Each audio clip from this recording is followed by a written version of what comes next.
Aku billahi minasyaitonir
Allah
Muhammad Al-Habib yang telah hadir di tengah-tengah kita semuanya. Ya, kepada beliau kami persilakan dengan waktu yang seluas-luasnya. Silakan Habib Muhammad Al-Habib.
Alhamdulillah turut mengundang ketua takhir Masjid Darussalam yang terhormat Ustaz Masyuri, begitu juga ketua takhir Masjid Baitur Rahman Ustaz Marsyid, dan juga ketua takhir Masjid Baitul Ummah Ustaz Imam Syafi'i, dan para orang tua wali santri PPG Al-Hamid, dan juga ayah-ayah kami, tokoh masyarakat, ibu-ibu kami yang mohon maaf saya tidak dapat sebutkan nama panjenengan satu persatu. Insyaallah tidak kurangi rasa hormat dan takdim kami kepada panjenengan semua.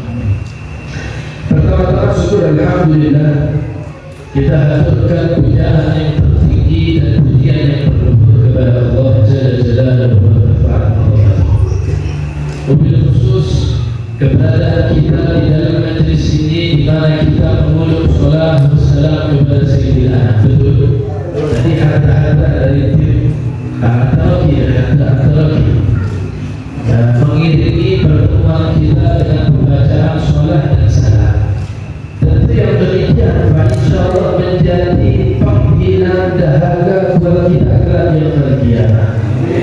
Nabi Musa dapat firman dari Allah, ya Musa, la tuhibbu an la yanalaka min 'amsik yaumil qiyamah. Wahai Musa, apakah kau pengen nanti di hari kiamat gak ada dahaga, gak ada rasa haus di hari di mana gak ada air mineral? Yang kita pengen sekarang gak ada, semua nanti hari kiamat. Sumber air gak ada, sumur gak ada, apalagi hujan. Tapi manusia di hari kiamat pada kehausan. Tapi manusia di hari kiamat demikian bingung mencari air. Tapi mau nggak kalau saya berikan satu fasilitas di mana nanti di hari kiamat nggak ada rasa haus menghampiri ini? Maka Nabi Musa mengatakan, "Nah, ya Allah, ya wahai Tuhan, saya pengen yang demikian." Maka Nabi Allah Subhanahu Wa Taala berfirman, "Fa'aqbil salati ala Muhammad." Maka berbanyaklah wahai Musa dengan engkau mengucap salawat dan salam kepada kekasihku yaitu Muhammad Sallallahu Alaihi Wasallam. Mudah-mudahan salawat yang kita baca di malam hari ini menjadi penghilang dahaga bagi kita semua kelak yaumil qiyamah. Amin amin ya rabbal alamin. Masyaallah hadirin dan hadirin Allah Subhanahu Wa Taala. Momen Isra wal Mi'raj. Saya mau tanya, panjenengan ini ingat Isra Mi'raj itu setahun berapa kali? Perikatannya sekali mungkin ya, tapi Allah mendesain kehidupan kita untuk kita mengenang kejadian Mi'rajnya Nabi, bukan setahun saja, bukan sebulan saja, bukan seminggu saja, bukan sehari saja, tapi minimal sehari 9 kali kita mengingat Mi'rajnya Nabi. Oh, dari mana ini? Tapi rahasia nanti keterangannya belakangan aja. Yang penting sampai bikin masalah dulu. Ternyata kita mengenang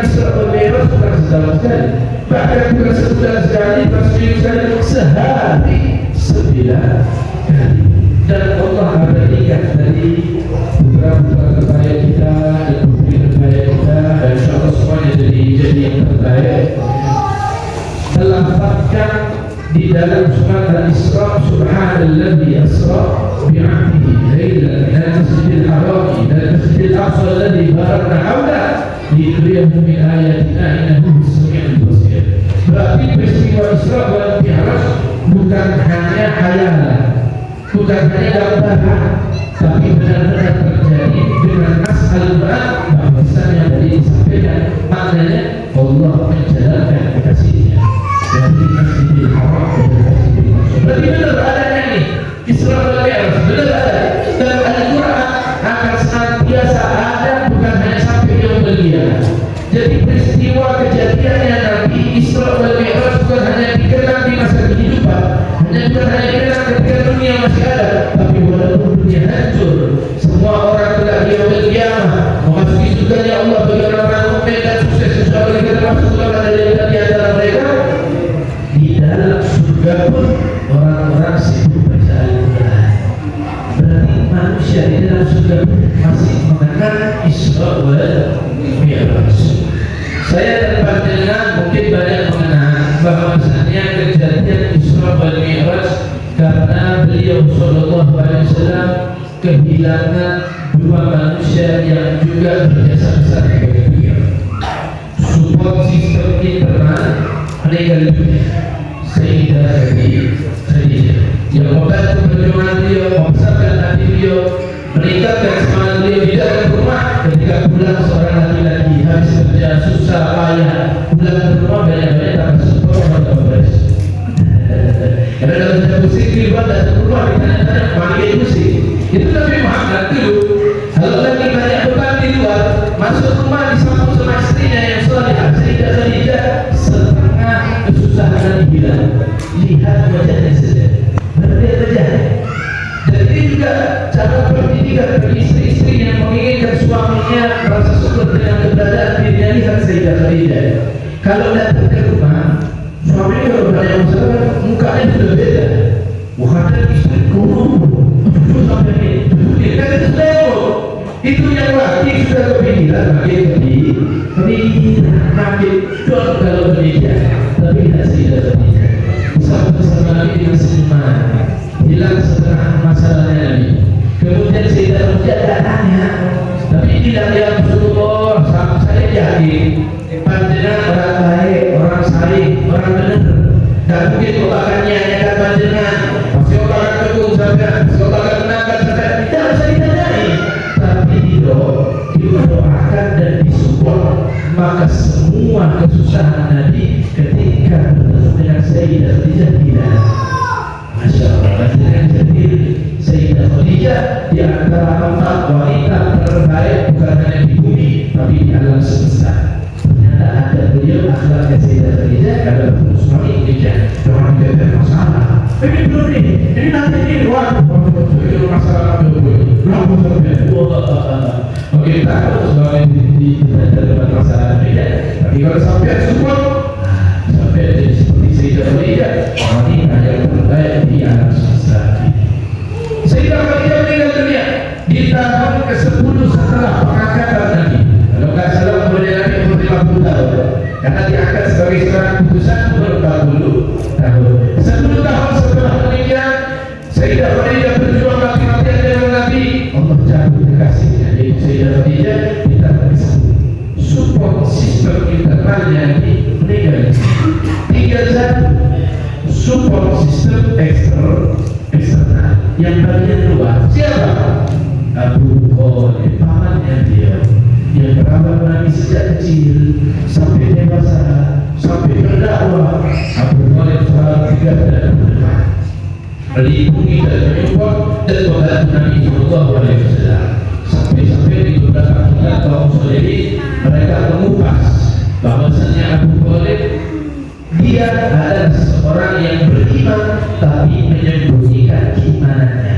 Epok-epok cenderung di muka kafir. Karena kalau dia dianggap kafir, dia tak dimusuhi sama orang-orang kafir itu. Jadi dia bisa melindungi Nabi Muhammad dengan leluasa, tapi dia menyembunyikan keimanannya.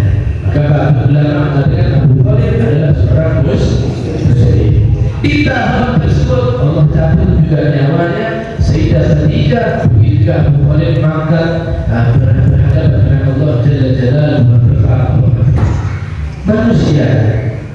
Saya tidak bilang Nabi susah ada, Nabi super juga ada, karena wali saja, wali amalnya mati, keluarganya bilang kapannya habis, tidak nangis, tidak sedih, tidak syukur. Ala inna awliya Allah la khawfun alaihim wa la hum yahzanun. Setiap kekasihnya Allah tidak ada kesedihan, tidak ada rasa takut. Oh miskin saya ada Allah. Oh saya tinggal dalam kisah sudah, saya bagaimana ini penghasilan hadiah? Oh tidak risau, tidak mudah. Kenapa? Masih ada Allah. Tapi sifat manusia ini, kalau seseorang ditinggal mati sama orang yang dicintai itu menangis. Ketika Nabi Muhammad SAW mendapati putra beliau yang terkosip atau ibu saya lupa meninggal dunia, Nabi menguburkan putranya sedangkan beliau meneteskan air mata. Maka sahabat tanya, ya Rasulullah, apakah engkau tidak terima dari takdirnya Allah? Saya nangis ini tidak terima. Tapi inilah sifat manusia ini ada rasa kehilangan, dan Allah Subhanahu wa Ta'ala senantiasa menjadi zat yang terdepan dalam menghibur kasihnya itu Nabi Muhammad. Maka Nabi diajak lecet lah, lecet. Tapi sampai tahu lecetnya dari mana? Kalau masjid nanas, masjid ada di sini yang lecet tidak dari masjid. Wah, tadi saya isi acara juga sarannya adalah itu kalau lecet pasti dari masjid apa yang ada dari obat ke obat, dari gunung ke gunung, dari tempat wisata satu ke tempat wisata yang lain. Tapi intinya kita ambil pentingnya karena acara kegiatan Isra wal Mi'raj itu ada 1 juta kebaikan dan 1 juta hikmah di dalamnya. Bagi siapapun yang mau penting ambil kebaikan. Kenapa? Ini dari orang dalam literatur itu pasti ada masalah, pasti ada demikian dan itu.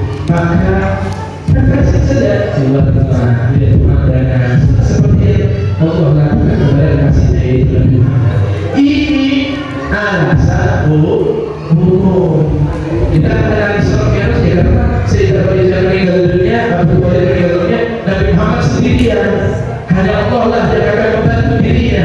Maka Allah Ta'ala menghibur Nabi Muhammad. Itu alasan umum. Tapi kita punya ulama nusantara.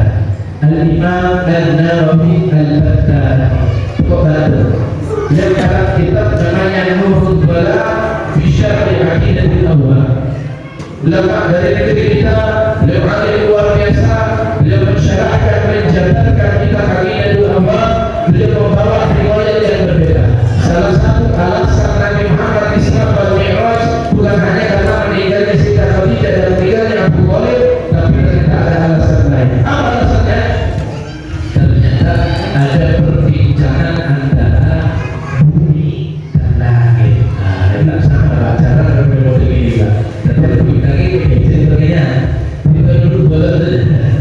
Di dalam 30 bulan Nabi Isra Mi'raj bukan hanya karena tinggal mati, tapi ternyata bumi bercakap sama langit, membanggakan diri. Wahai bumi, wahai langit, ketahuilah, saya bumi dihiasi sama Allah dengan keindahan yang luar biasa. Ada pegunungan yang rindang dengan pepohonannya. Kau lihat di dalam tubuh saya ada sungai yang mengalir penuh dengan keindahan. Ada lautan yang penuh dengan kekayaan bahari. Kau lihat dunia ini penuh dengan keindahan. Betul tidak? Sekarang ini lagi marah orang-orang bangun restoran, kafe di pinggir gunung. Karena memang orang ini kalau makan view-nya bagus, makanannya nikmat, makanannya biasa. Saya juga kan tes hidup ini suka dibikin tes. Saya pernah nyuruh satu orang coba sampai berkata saya ambil HP, saya cari video lobster. Tahu lobster saya? Udah besar, bukan makanan yang makan. Wah enak. Saya tak video saya makan nasi. Makan nasi tidak ada ikannya, cuma menjes doang. Bukan nasi sama menjes, dia lobster. Subhanallah, rasanya menjes kayak rasa lobster. Sampai kalau saya coba di rumah, sampai makan, aduh, gimana ini orang ini? Setelah lihat YouTube, wah cari yang paling sampai sedih, mesti udah sudah maka nikmat saja. Itu membuktikan pemandangan itu juga mempengaruhi apa yang kita lakukan. Jadi orang yang ngopi itu punya daya, tapi pemandangannya bagus tetap gratis. Akhirnya saya ekonomi di kasih. Allah melihat dia. Bumi mengatakan saya memiliki keindahan yang luar biasa. Langit dan mengalah, jangan salah sampean. Di langit sampean dia ada bintang yang berkilauan. Itu ada di langit. Rembulan yang menghiasi malam itu ada di langit. Matahari yang membawa sejuta kemanfaatan untuk bumi juga di langit. Bahkan kau banggakan keindahan bumi yang luar biasa. Dibandingkan surga, nggak ada sujud jadinya. Dan surga adanya di langit. Karena bumi ini bumi membanggakan diri ternyata karena pikirkan di sini. Wah, cari bumi lagi. Oh, wahai langit, Allah Ta'ala letakkan di atas muka bumi ini rumahnya Allah. Baitullah al-Ka'bah al-Musharrafah. Kita lihat di Makkah ada Ka'bah, dan di dalam Ka'bah disebut wahai langit, tawaflah para Rasul, tawaflah para anbiya, tawaflah para awliya, bahkan orang-orang mukmin setiap hari memakmurkan rumah Allah yang demikian. Itu punya apa? Wah, ada apa lagi? Pun jangan salah, di langit itu jadi Ka'bah kalau ditarik lurus, langit pertama, langit kedua, langit ketiga sampai langit ketujuh, di atasnya Sidratul Muntaha, kemudian ada namanya Baitul Ma'mur. Di lantai yang Baitul Ma'mur itu ada kotakan seperti Ka'bah yang tawaf di dalamnya malaikat. Setiap hari malaikat ini kurang 70.000 diambil sama Allah, masukkan ke Baitul Ma'mur, disuruh tawaf sama Allah, dan mereka tidak keluar sepanjang masa di yang beliau. Ini malaikat ini tiap hari dikurangi 70.000, tak habis. Kemudian langit mengatakan, kau tadi banggakan para rasul, para nabi, para awliya, para solihin, para mukmin. Ketahuilah mereka kalau sudah mati, mereka semua nongkrongnya di mana? Nongkrongnya di surga. Jadi tidak bisa bangga lagi. Saya lebih istimewa lagi, kaya lagi sih bumi. Cari dari dia. Oh, wahai langit, ada satu nikmat segala. Apa? Sayyidul wujud, Sayyidul ahbabillah, Sayyidul rusul, Imam Makhlukin, Habibi Rabbil Alamin, yaitu Nabi Muhammad SAW. Adanya di bumi, tidak ada di langit. Di langit. Benar ya? Nabi hidup di bumi, Nabi tidak dakwah di langit. Kemudian langit mengatakan kalau sudah demikian, ini pemimpin yang Rasul, pada afdalnya makhluk seluruh alam semesta. Maka kalau Nabi di sana, tempat tersebut menjadi tempat yang terbaik di alam semesta ini. Dan saya kalah argumen daripada bumi. Maka langit bermunajat kepada Allah. Ya Allah, wahai Zat yang mengabulkan doa-doa hamba yang terbesar. Kita lihat, langit itu kalau doa pada kayak kita.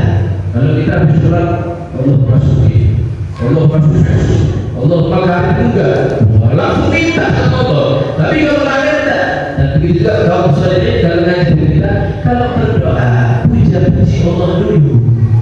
Nah, ini kalau saya lagi sama di hadapan teman-teman yang seumuran, saya oleh tadi jadi pembina tua, dan langsung jadi pembina budaya. Dan bukan puji di sini sampai masuk Allah. Tanggung jawab luar biasa, berjuang luar biasa kayak itu, sampai juga hati saya, sampai juga bentuk saya dalam pernikahan, sampai gini, kok berbulan 3 hari jalan bulan. Nanti kalau duit, wah hatinya orang sudah kesengsem. Orang kalau sudah berbunga hatinya, keluarnya berapa? Jadi kan orang kalau berusaha sesuatu karena cinta itu dia. Betul tidak? Kalau dalam saya sampai coba nanti cari tetangga yang dagang. Kalau sampai masuk ke ibunya, kok saya belum makan tuh. Kira-kira belum makan tuh. Semua pun kita kena rumah jadi makanan. Tapi itu sampai dan bersama istri dan berjalan. Bu, saya belum makan. Siapa saya tadi?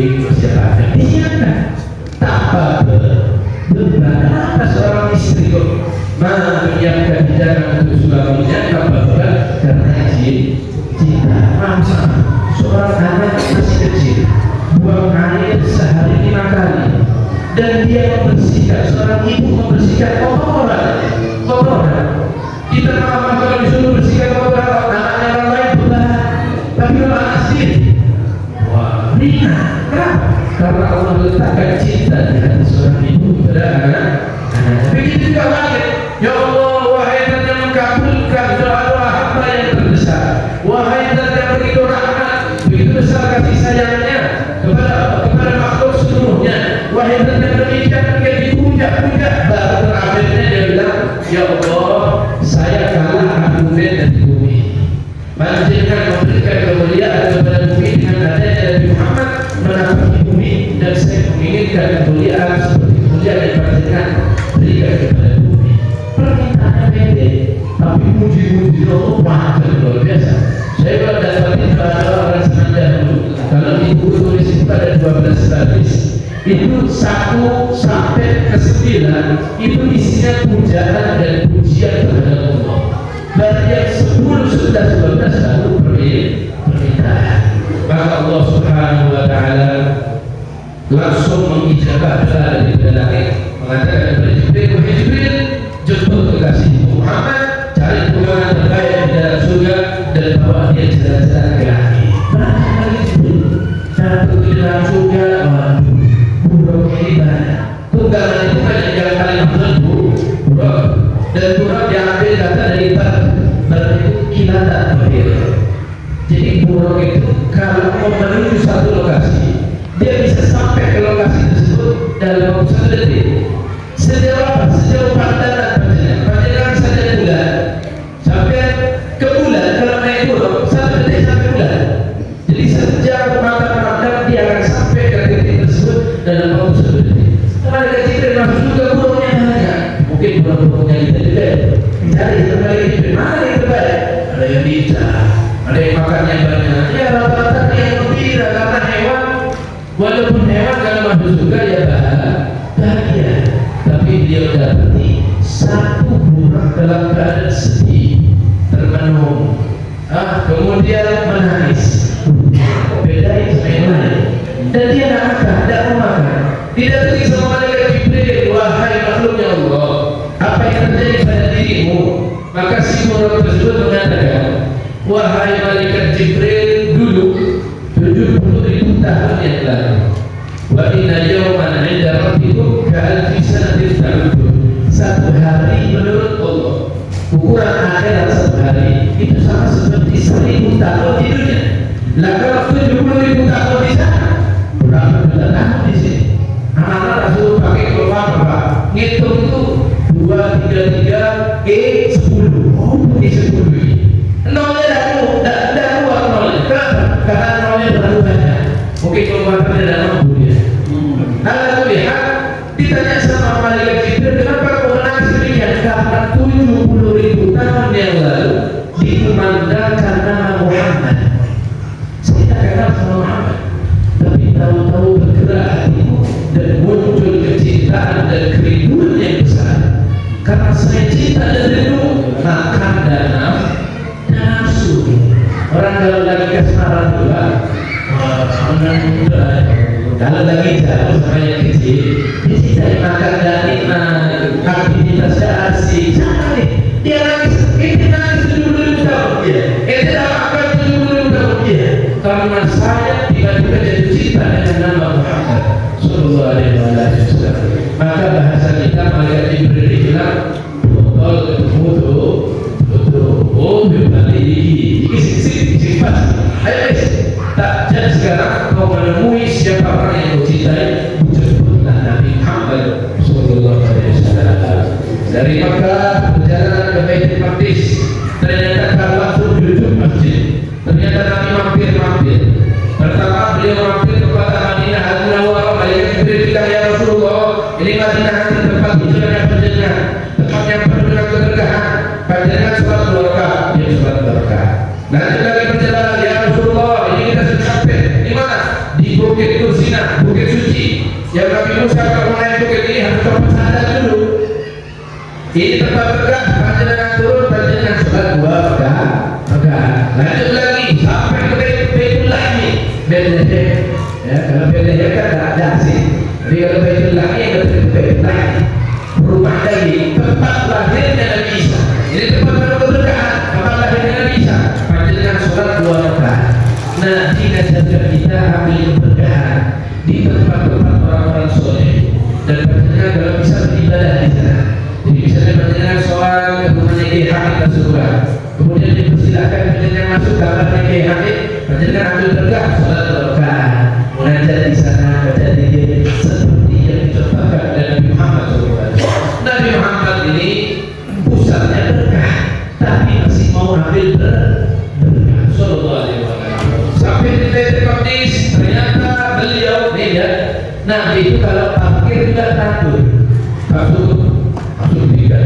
Ternyata dia tanya di mana para nabi dahulu, Nabi Daud, Nabi Fulan, kalau parkir kendaraan di sini ya Rasulullah. Tidak ada Nabi buruknya di dalam situ, lalu masuk masjid Baitul. Apa itu Nabi? Mudah-mudahan Allah Taala berikan kemenangan saudara-saudara kita dan Baitul Maqdis menjadi bagian dari kaum muslimin. Amin. Beliau sampai di Baitul Maqdis ternyata arwah para anbiya, para rasul, para aulia, para rasul sudah berkumpul mau sholat jamaah sama Nabi. Yang jadi imam siapa? Yang jadi imam Nabi Muhammad SAW. Walaupun beliau Nabi paling akhir, tapi beliau yang paling utama dan beliau yang imam. Selesai imam beliau naiklah ke langit Mi'raj. Isra itu perjalanan malam, Mi'raj itu naik ke atas. Beliau naik ke atas sampai langit pertama, dibukakan pintu yang nyambut rohnya Nabi Adam alaihissalam. Naik lagi ke langit kedua, di dalam riwayat di langit kedua ada Nabi Isa ditemani dengan Nabi Zakaria dan Yahya. Naik lagi ke langit ketiga bertemu dengan Nabi Yusuf, disambut dengan sambutan yang hangat. Jadi juga ilmu buat kita. Siapapun yang datang ke rumah kita, kalau orang-orang Masya Allah, orang soleh, orang mulia, sambut dengan sambutan yang hangat. Karena Nabi juga demikian. Nabi naik setiap lantai ketemu dengan para anbiya. Naik lagi ke langit keempat ketemu dengan Nabi Idris. Naik lagi ke langit kelima bertemu dengan Nabi Harun. Naik lagi ke langit keenam bertemu dengan Nabi Musa. Naik lagi ke langit ketujuh bertemu dengan ayah beliau Nabiullah Ibrahim. Naik lagi ke Sidratul Muntaha sampai naik lagi Sidratul Muntaha. Ada satu tingkatan yang malaikat Jibril bilang sama Nabi Muhammad, ya Rasulullah, sudah bangga ya Habib. Sampai sini saya sarankan. Fa'inahul haram kebilajitan. Kalau saya maksa kantor lebih dari sini, saya akan terbakar oleh Rasulullah. Itu masih banyak hijab-hijab dari cahaya, masih puluhan hijab dari cahaya. Satu hijab ke hijab yang lain perjalanan 500 tahun. Itu malaikat Jibril diciptakan dari cahaya. Dibanding orang malah begitu kan. Dalam pelajaran itu cahaya mulia, tapi Allah Taala mendesain fisiknya Nabi lebih istimewa daripada fisiknya malaikat Jibril. Malaikat Jibril itu punya sayap tidak kurang 400 pasang sayap. Satu sayapnya sudah cukup untuk melingkupi bumi. Maka Nabi mengatakan, baik, saya lanjutkan perjalanan saya sendiri. Ada pesan-pesan tidak nanti? Saya mau bertemu dengan Allah. Mungkin sampai mau pilih sesuatu. Bagaimana? Sampai kalau ketemu Ustaz dengan mau berangkat haji, berangkat umroh di titip oleh-oleh. Titip dulu. Malaikat Jibril bilang sama Nabi Muhammad, ya Rasulullah, saya titip apa? Saya ini kan berjuang sama panjenengan. Lihat rahmatnya panjenengan sama umat ini luar biasa. Saya ingin ambil sumbangsi terhadap umatnya sampai apa? Boleh tak mintakan izin sama Allah? Ini kan sayapnya dan saya minta izin untuk menempatkan sayap-saya di atas sirat yang mana nanti umat tidak jalan di atas sirat tapi jalan di atas sayap-saya sehingga mereka banyak yang sukses. Karena sirat itu ternyata jalan pertama itu naik. Saya lupa 500 tahun atau 1000 tahun naik. Setelah naik datang. Setelah datang menurun. Ternyata tidak seperti gambar lagi, tapi urus gitu saja. Nah, malaikat Jibril minta izin sama Nabi, sampaikan sama Allah agar saya diizinkan untuk saya kepakkan saya dan umatku jalan di atas saya. Siap. Jadi saya sampaikan bertemulah Nabi Muhammad dengan Rabbul Alamin, Allah Jalla Jalaluhu wa Ta'ala. Masih ingat pertanyaan saya yang pertama? Berapa kali kita mengingat Isra Mi'raj? 9 kali. Dan itu Allah abadikan di dalam sholat kita, di dalam tasyahud. itu Pak. Saya kan mau coba tahiyat mubarak. Kalau zuhur 2, tahiyat pertama tahiyat akhir, asar 2, maghrib 2, isya 2, subuh 1. Kalau tidak pakai sholat sunnah sampai ketemu tahiyat ke-9 tadi. Dan ketika bertemu dengan Allah, Nabi Muhammad mengucapkan at-tahiyyatu mubarakatuh shalawatu thayyibah lillah.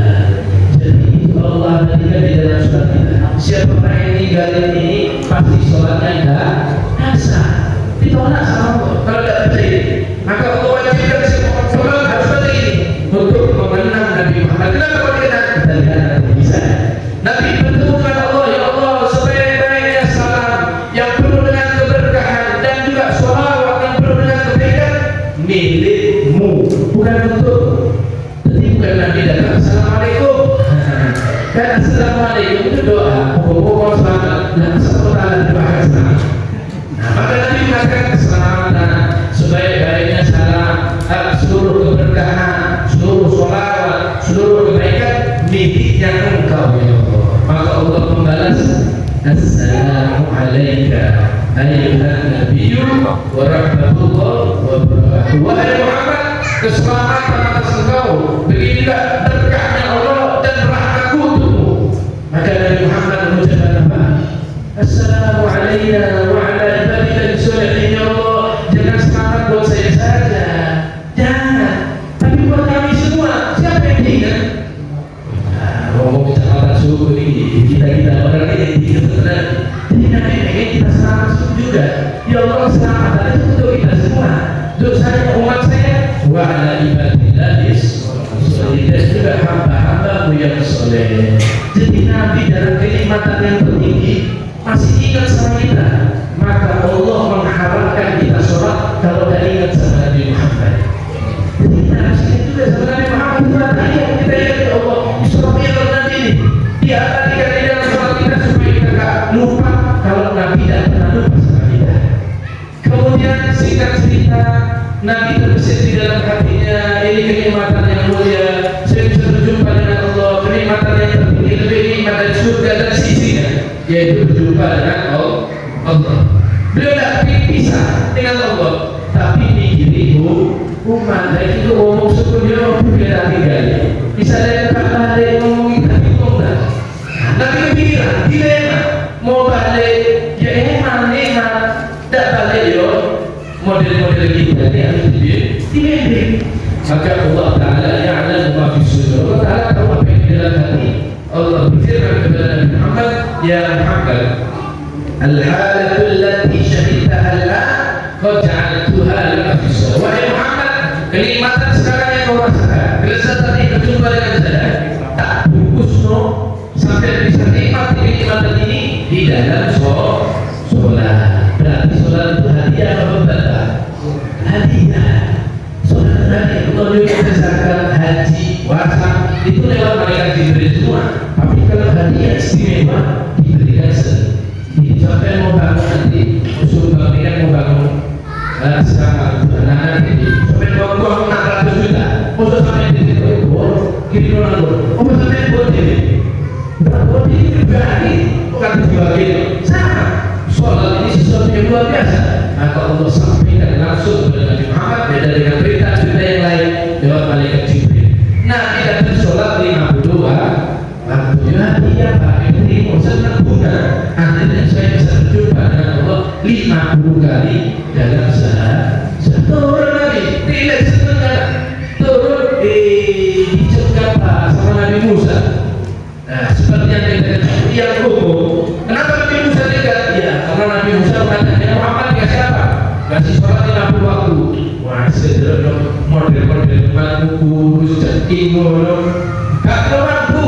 Umat saya itu besar-besar. Makanannya di surga, mana masalah? Disuruh sholat 50 waktu, ambulan sebulan. Apa memang di sana? Untuk berdino, setengah bokal, sembahyang 50 waktu. Kita berikan sama Allah. Belum lagi berapa? Diskon 10% jadi 45. Oh, terkurangi. Minta berikan, naik turun. Dicegat bersama Nabi Musa. Sebagian kaum solihin mengatakan, yuk karena Nabi Musa mikirin kita.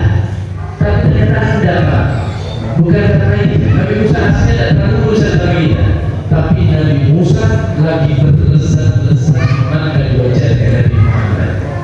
Jadi Nabi Musa itu menggunakan komedi caranya aku ini penuh dengan Nabi balik-balik. Kenapa?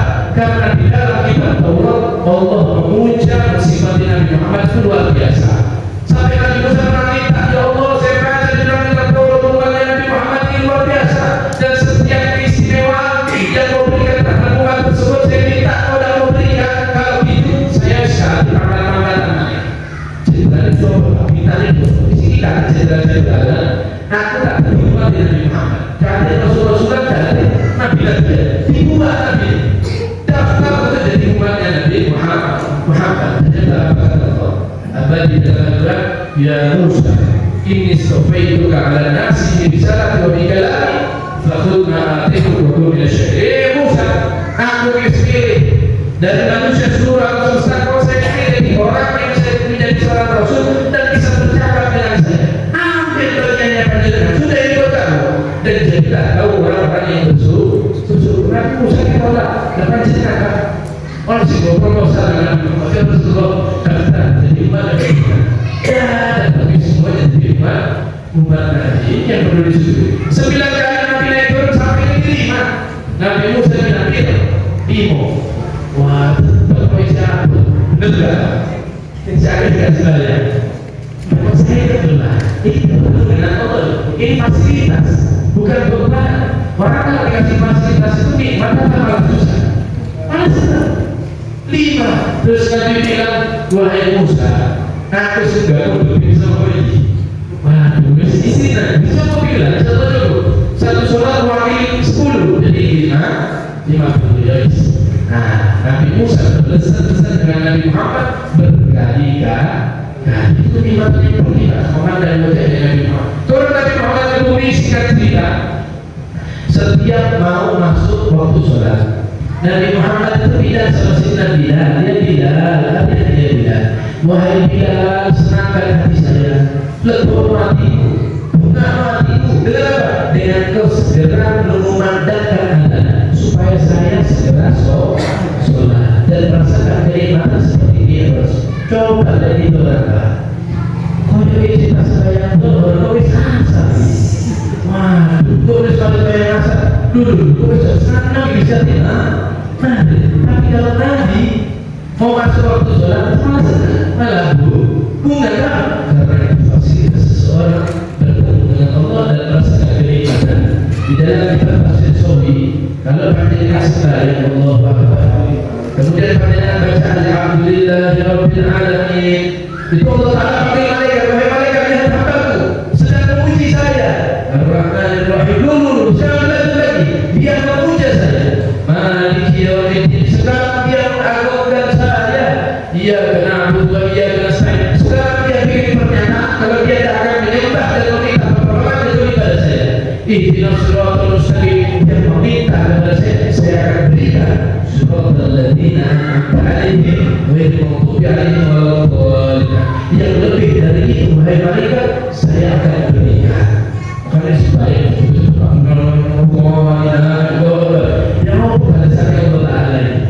setiap kita baca Fatihah satu ayat itu adalah dasar dari Allah Ta'ala. Walaupun memang itu suwe zaman Nabi itu ada satu orang imami di kaumnya kesuwe. Dan sahabat bisa salah pegawai, salah pegawai, salah kantor. Maka Nabi bilang, pakai imamnya di sini. Sampai dari imam itu, ya Rasulullah, kan semakin banyak ayat semakin afdal. Oh iya, pikir aku itu. Wes, orang senang Allah hadis supaya Allah hadis jadi surat tidak sejak zamannya Nabi sampai sekarang.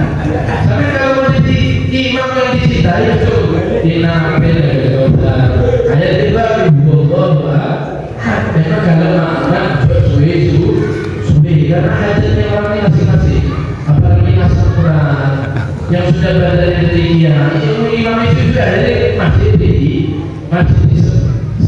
yang kita disebut suwe itu pun semua merasakan. Saya pernah muda, saya nama SMP SMA khusus bahkan dulu imam itu suwe karena segitu banyak masih berbeda juga karena imam itu Ya kalau sholat sendiri boleh. Tapi kalau sholat sendiri boleh lah. Kalau makmuman jangan. Nah, ada satu sahabat seperti yang kita ketahui, Nabi itu kalau sholat tahajud sampai kakinya bengkak. Supaya beliau Pak, saya pernah dulu diajak salah satu guru saya, tirakat sembahyang sunnah 100 rakaat, sholat mutlak juga, mulai pada isya sampai dari subuh 100 rakaat. Tapi ada bengkak. Memang saya versi ini, tapi ada bengkak. Saya pikir, nah ini bisa sampai bengkak dia apa sholat? Ternyata di beberapa kali saya diceritakan, ada satu sahabat yang tadi saja Rasulullah, saya pikir mau tahajud sama jenengan. Di tahajud kalau sampai dilakukan, orang yang berkarir karirnya dibantu sama Allah menjadi orang sukses. Kalau dia ada masalah, diselesaikan masalahnya sama Allah.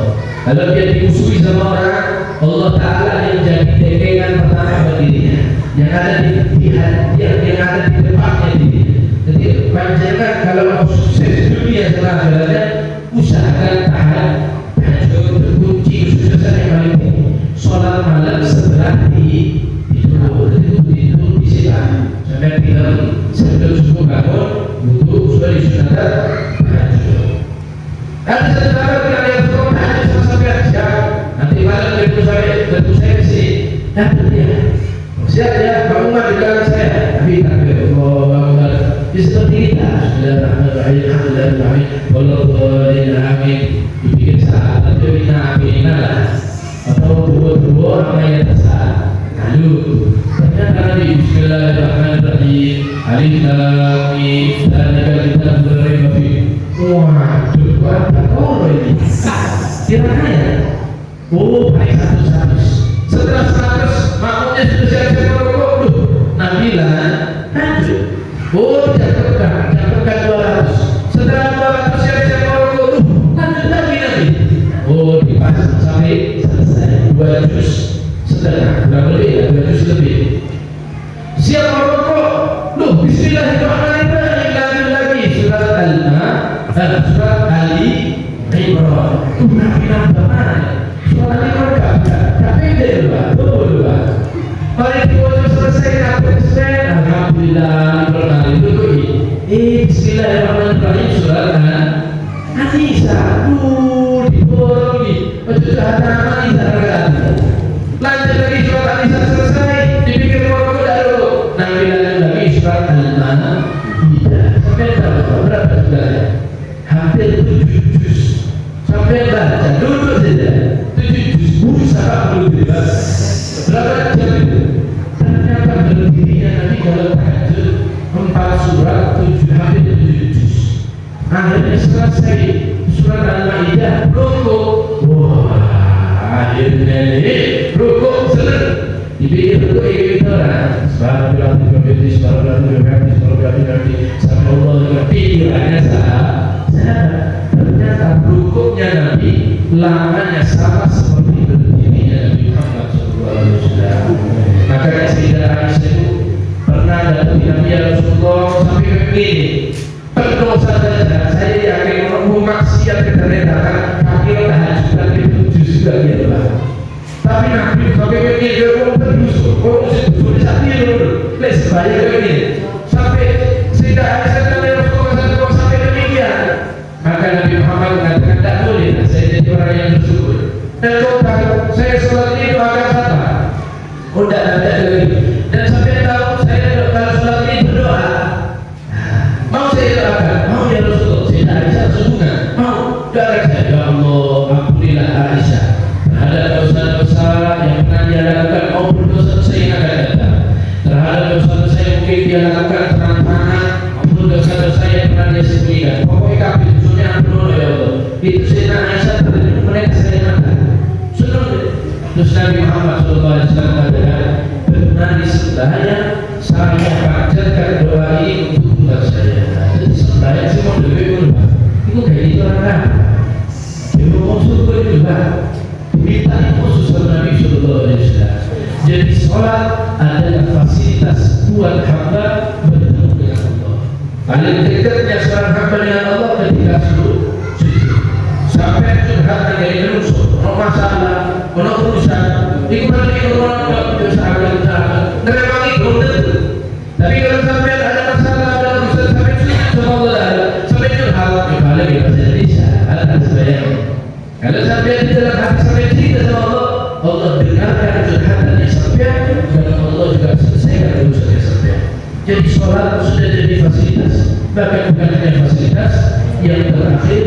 juga membuahkan kebaikan dunia dan akhirat buat kita. Ingat, banyak orang-orang bahkan mendengar lebih sering dengar awwal ma yuhasabu bihil 'abdu yawmal qiyamah as-shalah. Pertama kali yang dihisab bagi seorang hamba nanti hari kiamat sembahyang.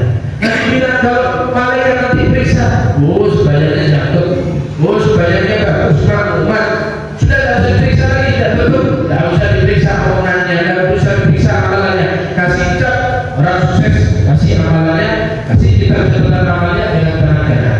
Kalau dibuka sama malaikat diperiksa, wah sembahyangnya udah kasih, menurut bolong nih, malaikat sembahyang dibilang kamu sudah rokaat dulu tak apa-apa, wah udah kasih diperiksa, tutup. Ini orang celaka, kasih kita amalannya dengan tangan kirinya atau lempar ke belakang punggungnya. Sholat jadi patokan buat kehidupan kita di dunia dan di akhirat. Kenapa? Karena firman, karena sabdanya Nabi yang demikian, boleh sembayangi hati, sembayangi bagus, ucapannya otomatis baik, amalannya otomatis bagus. Siapa orang yang sholat yang ucapkan sembrono, pasti ucapannya sembrono, amalan dia pasti sembrono. Panjenengan kalau punya kepengen anak emas, anak saya jadi anak emas, anak saya jadi orang sukses, kunci pertama sembahyangnya di tempat. Sembahyangnya tepat, otomatis omongannya tepat, amalannya pasti tepat. Jadi itulah rahasia dari sholat. Siapa orang yang jaga benar-benar dia punya sholat, maka Allah akan jaga mulutnya. Banyak orang aku kisah rugi baik busuk, tapi pulang di kumpul di kebotol entek bujuri kono entek kita padahal kayak aja. Kenapa? Yo sembayangi kurang kena kalau sebelum sembahyang mati iya, tapi sampai perlu ilmu tidak sembahyang itu belajar rukuk yang bagus bagaimana, iktidal yang bagus bagaimana, bacaan yang tepat bagaimana. Kalau sampai merasa sempurna, sampai berbagi soalnya saja belajar dari satu-satu ajaran sembahyang setepat. Kalau sampai membetulkan sholatnya kita, berarti sampai membetulkan hidupnya bersama. Ya mudah-mudahan dengan momen Isra ini Allah Ta'ala berikan kepada kita perhatian yang lebih terhadap sholat-sholat kita, sehingga kita dapat memaksimalkan serta mengoptimalkan dan juga mensempurnakan kualitas sholat kita, sehingga kualitas sholat kita menjadi sempurna. Dan dari kesempurnaan tersebut Allah Ta'ala akan membaikkan, akan memperbagus dan memperbaiki ucapan kita, akan memperbaiki dan memperbagus daripada amal-amal kita, dan pada akhirnya, daripada ujungnya kita bersih, suci, tidak memiliki dosa karena berkat sholat yang kita maksimalkan sesuai dengan apa yang disabdakan oleh Nabi Muhammad. Dia mengatakan, tidak ada seorang sholat 5 waktu kecuali Allah Ta'ala akan mencuci dirinya 5 waktu tersebut. Maka ketahuilah tidak ada pakaian yang ada noda di dalamnya, tidak ada pakaian yang ada kotoran di dalamnya. Apabila pakaian tersebut dicuci sehari 5 kali, mudah-mudahan Allah Ta'ala menganugerahkan kebaikan tersebut kepada kita semua. Amin amin ya rabbal alamin. Saya mohon maaf ceramahnya agak panjang, tapi kan kita lihat nama los saja. Tapi saya sendiri dari insya Allah di kesempatan yang akan datang kita sudah jumpa lagi. Kepada sehat walafiat, kepada panjenengan semua saya mohon maaf bahasanya kurang ada mungkin kurang akhlak yang dapat panjenengan, tapi mudah-mudahan Allah Ta'ala tidak mengharapkan kemanfaatan daripada apa yang saya sampaikan untuk diri saya sendiri dan lebih kepada panjenengan semua. Amin amin ya rabbal alamin. Assalamualaikum warahmatullahi wabarakatuh.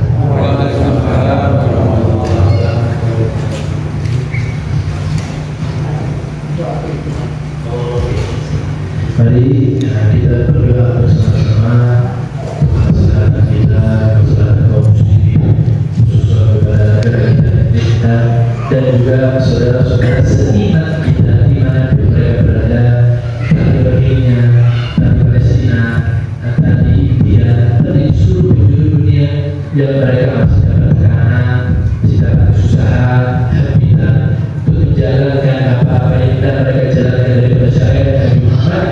Mereka sedang kesenangan mereka, kesenangan kita. Seperti kita lihat saudara kandung kita dalam desa, kita senang.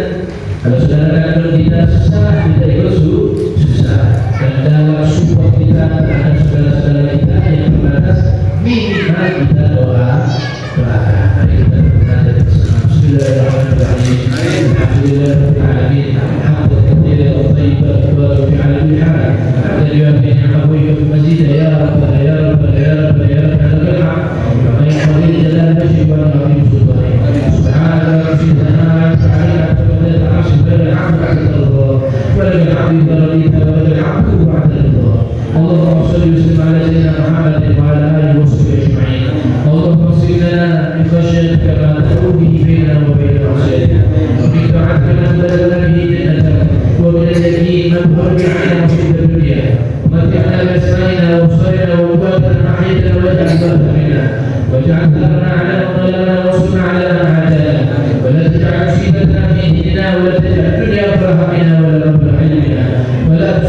المسلمين وارحمنا والمسلمين واغننا واياهم شر مصائب الدنيا والدين. اللهم انصر اخواننا خصوصا في فلسطين واهلك الكفره والمشركين ودمر اعداءك اعداء الدين. وصلى الله على سيدنا محمد وعلى اله وصحبه وسلم والحمد لله رب العالمين. امين. بسر الفاتحه.